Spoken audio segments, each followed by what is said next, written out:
Dalam kajian antropologi ragawi, bangsa Nusantara memiliki sejarah yang sangat panjang.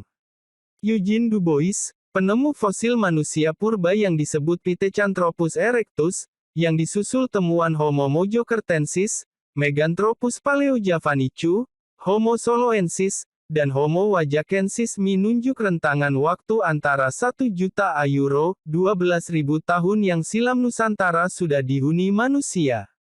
Menurut kajian Heri Widianto dalam mata rantai itu masih putus, keberadaan Homo sapiens sebagai manusia modern yang serentak muncul di bumi sekitar 40.000 tahun lalu, sangat berbeda susunan morfologinya dengan Homo erectus. Berdasar perbedaan morfologi Homo sapiens yang hidup 40.000 tahun lalu dengan Homo erectus yang hidup antara 300.000 Euro, 200.000 tahun lalu, disimpulkan bahwa Homo sapiens bukanlah perkembangan evolutif dari Homo erectus. Menurut data lembaga Ekman, Homo erectus yang hidup di Pulau Jawa antara 1 juta Euro, 100.000 tahun lalu telah punah.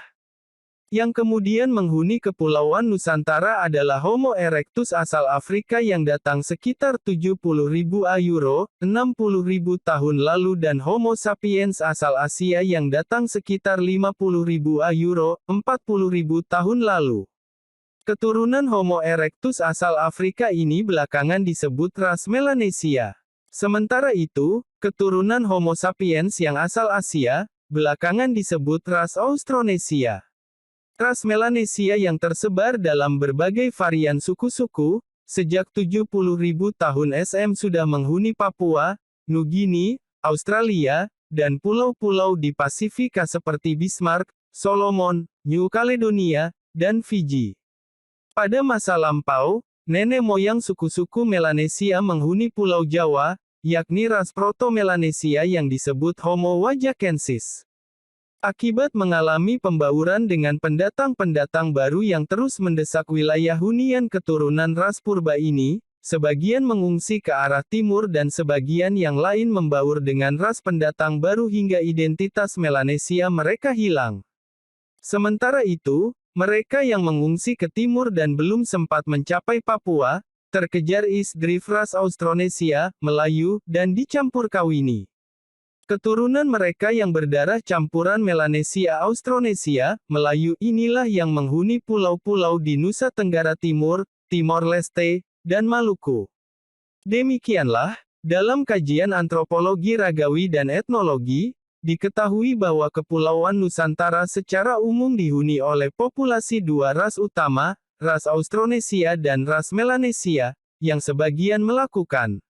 Ciri-ciri ras Mongolit yang terdapat pada ras Australo-Melanesia tampak pada fisiologi bayi-bayi ras campuran ini.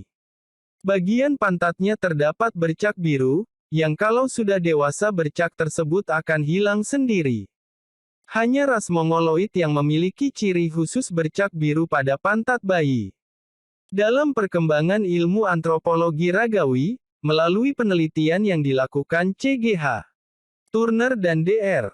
Swindelera Euro, terutama dalam identifikasi fenotipe gigi dan tengkorak dengan berbagai perubahan evolutifnya Euro, disimpulkan bahwa ras Australo atau Mongoloid Selatan dengan ras Melanesia sebenarnya memiliki leluhur sama, yang pada masa Pleistosen akhir, leluhur dua ras tersebut menghuni Asia Tenggara. Daerah Asia Tenggara yang dianggap menjadi asal leluhur suku-suku purba penghuni Nusantara, meliputi kawasan Champa Vietnam Teluk Tonkin, dan Yunnan di Tiongkok Barat Daya. Demikianlah, ras Australo atau Mongoloid Selatan yang berbaur dengan ras Melanesia, yang memiliki leluhur sama menjadi ras baru dan disebut Australo-Melanesia, yang berkembang bersama ras Australo atau Mongoloid Selatan, kemudian terbagi atas ras Proto-Melayu dan ras Deutero-Melayu. Seringnya terjadi bencana alam dan peperangan antar kelompok, menjadi faktor utama bagi ras Australo atau Mongoloid Selatan untuk melakukan migrasi, meninggalkan daerah Yunnan di Asia Tenggara ke pulau-pulau Nusantara antara tahun 5000 Euro, 3000 SM. Sebagian besar mereka tinggal di Pulau Kalimantan dan dikenal sebagai suku Dayak. Dalam proses migrasi bergelombang itu, ras Proto-Melayu ikut meninggalkan Asia Tenggara menuju pulau-pulau di Nusantara. Gelombang pertama migrasi ras Proto-Melayu ke Nusantara diperkirakan berlangsung sekitar tahun 1500 Euro, 500 SM, yaitu saat orang-orang Mongolit dari utara menyerbu wilayah yang dihuni ras Proto-Melayu di sepanjang Sungai Irrawaddy, Salween, dan Mekong. Yang ikut terdesak dalam serbuan ras Mongolit utara itu adalah suku San, yang merupakan ras Palae Mongolit. Suku San inilah yang menjadi leluhur orang-orang Siam, Kamboja, Laos, Vietnam, dan Dayak. Ras Proto-Melayu semula adalah orang-orang pegunungan yang suka mengasingkan diri dan cenderung menolak hubungan dengan dunia luar. Namun, akibat serbuan orang-orang Mongolit Utara dan kemudian suku San, orang-orang Proto-Melayu terdesak sampai ke pantai. Karena tidak terbiasa hidup di pantai, orang-orang Proto-Melayu ini kemudian melakukan migrasi dengan menyeberangi laut, mencari hunian baru. Ras Proto-Melayu yang menyebar ini diantaranya suku Bontok dan Igorot di Filipina, suku Tayal di Taiwan, suku Toraja di Sulawesi, suku Ranau di Sumatera Selatan, suku Wajo yang menyebar dari Kepulauan Lingga hingga Pulau Cebu di Filipina, suku Karen di perbatasan Burma dan Thailand, suku Meo yang tersebar dari perbatasan Burma hingga Chiang Mai, Thailand. Akibat migrasi ras Proto-Melayu ini, ras Melanesia yang lebih dulu tinggal di pulau-pulau Nusantara terdesak ke pedalaman di kawasan timur Nusantara. Antara tahun 300 sampai 200 SM, terjadi migrasi gelombang berikutnya dari ras Deutero-Melayu, yang dengan cepat membaur dengan ras Proto-Melayu. Keturunan hasil pembauran Proto-Melayu dengan Deutero-Melayu itulah yang menjadi penghuni utama Kepulauan Nusantara di samping ras Melanesia.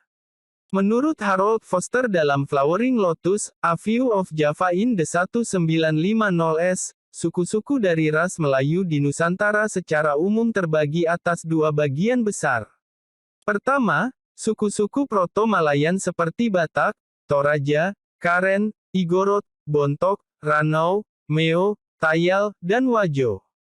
Asal leluhur suku Proto-Malayan terletak di kawasan pegunungan di perbatasan Burma dan Thailand. Kedua, suku-suku Neo-Malayan, Deutero-Melayu, seperti suku Jawa, Bugis, Aceh, Minangkabau, Sunda, Madura, Bali, dan lain-lain. Asimilasi menjadi ras Australo-Melanesia yang diperkirakan berkembang sekitar 10.000 tahun lalu. Menurut Peter Bellwood dalam Prehistory of the Indo-Malaysian Archipelago, ras Australo-Melanesia purba sudah tinggal di Kepulauan Indo-Malaysia. Mereka dapat dikatakan sebagai Ayuro saudara sepupu Ayuro dari populasi yang diturunkan oleh kelompok yang telah menetap di Australia dan Nugini sekitar 50.000 tahun lalu. Sebenarnya, wilayah luas dari Cina bagian selatan sampai daratan Sunda ditinggali oleh suatu populasi yang ciri-cirinya berbeda secara bernuansa. Zona itu merupakan wilayah terjadinya perubahan bertahap secara geografis dalam frekuensi sifat-sifat genetik antara Australoid cenderung kuat di selatan, dan Mongoloid cenderung kuat di utara.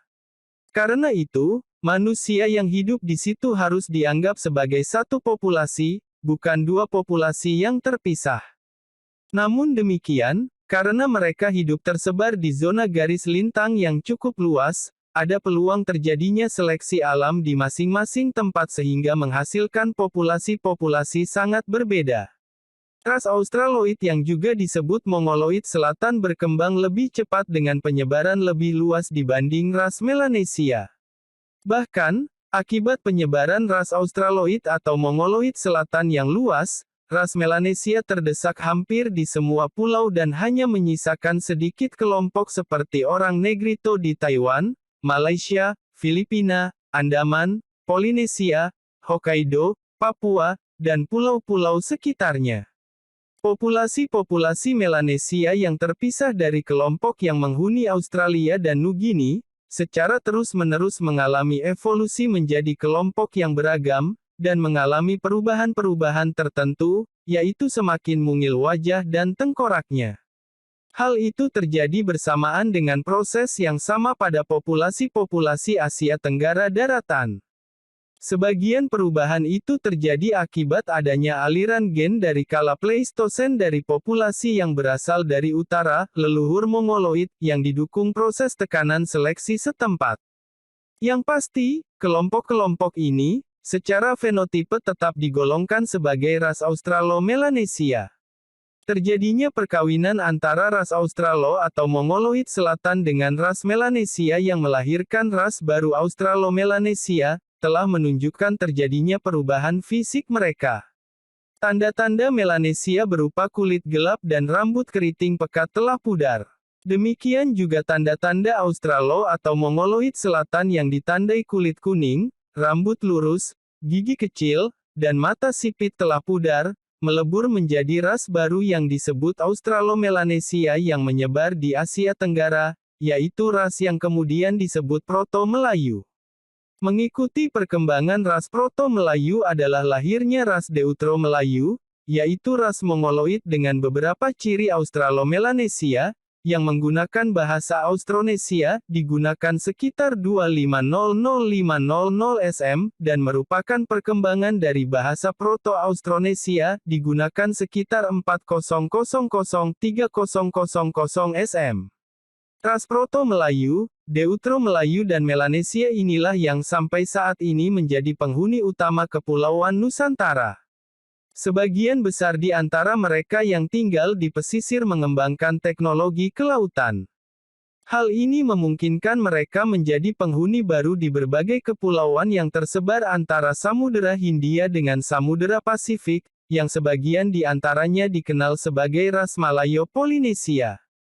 Di kawasan Indo-Malaysia, yang terkenal dengan sebutan Kepulauan Nusantara, bagian terbesar penduduknya termasuk fenotipe Australo atau Mongoloid Selatan, yang melebur dengan fenotipe Melanesia menjadi Austraanesia. Sebarannya meluas sampai ke pulau-pulau Pasifika, Madagaskar hingga benua Amerika.